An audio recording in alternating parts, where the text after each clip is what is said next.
익명 제보자 누굽니까? 친이낙연계 의원을 꼽히는 윤영찬 의원 30의원과는 상관이 없다. 그러면서 당시 이낙연 후보의 최측근이 제보를 했다. 대장동 사건은 저희 민주당에게도 큰 짐이 되고 있습니다. 이런 불안한 상태를 계속 끌고 가면서 대통령 선거를 이길 수 있을 것인가 하는 걱정 때문에 때로는 밤잠이 오질 않습니다.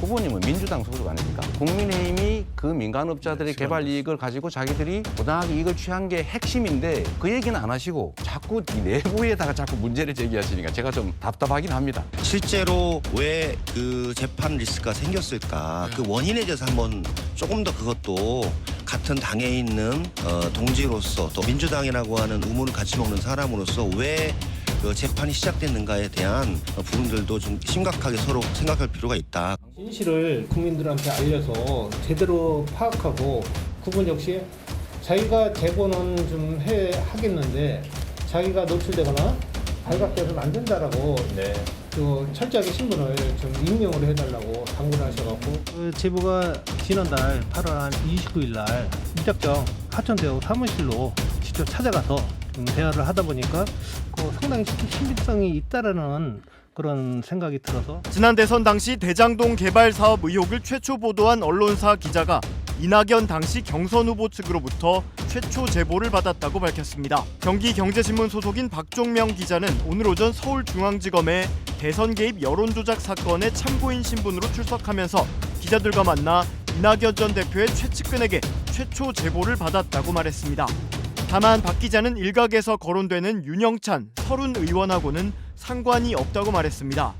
박 기자는 또 기사가 난 다음 날 경기도청 공무원으로부터 기사를 빨리 내리라는 전화를 받았다며 화천대유 측은 저를 형사 고소하고 10억 원을 배상하라며 민사소송도 제기했다고 밝혔습니다. 오늘 이제 이 경기도 지방신문 기자가 이제 오늘 참고인으로 출석을 하면서 이걸 확인을 해준 것 같습니다. 왜냐하면 당시에 이제 이재명, 이낙연 이 경선에서 가장 이제 핫하게 붙은 상대였기 때문에 그러니까 본인이 그런 이야기를 했어요. 서른 의원이나 윤영찬 의원은 아니다. 그렇지만 최측근이다라고 이제 이야기를 한 거 아니겠습니까? 예. 그러니까 상대방의 어떤 문제점들에 대해서 이제 이걸 언론을 통해서 지적한 것인데 사실은 이제 이걸 만약에 제보했더라면 오히려 중앙언론이라든지 이런 데 이제 제보했을 텐데 사실 지역에서 그렇게 큰 영향력이 없는 이제 언론에서 처음으로 보도가 됐고 이거를 중앙 언론들이 집중적으로 취재하면서 이제 파문이 커진 그런 상황이거든요. 이제 그런 상황에서 이제 오늘 확인해줘서 사실은 그동안 이재명 캠프 측에서는 이거에 대한 것들을 이낙연 전 대표를 많이 비난했습니다만 근데 이거는 덮어야 되는 건 아니지 않습니까? 이런 문제에 대해서 또 특히 경선 국면에서 상대방의 어떤 문제점과 리스크에 대해서 저는 충분히 이쪽에서 문제 제기를 할 수 있다. 왜냐하면 이게 나중에 대선 가서 터지면 현실적으로 됐잖아요. 대선에서 결국은 이 문제가 터지면서 핵심적인 이슈가 됐기 때문에 저는 이걸 누가 제보했냐 이거는 결국 중요하지 않다고 봅니다. 충분히 그 과정에서 검증돼야 될 저는 이슈라고 보고 있습니다. 팩트는 진실을 말한 것인데 왜 이낙연이 욕을 먹어야 하는 거야? 죄 지은 놈이 성질 부리는 게 맞는 거야? 그게 올바른 사회야? 정신들 좀 차리고 살자.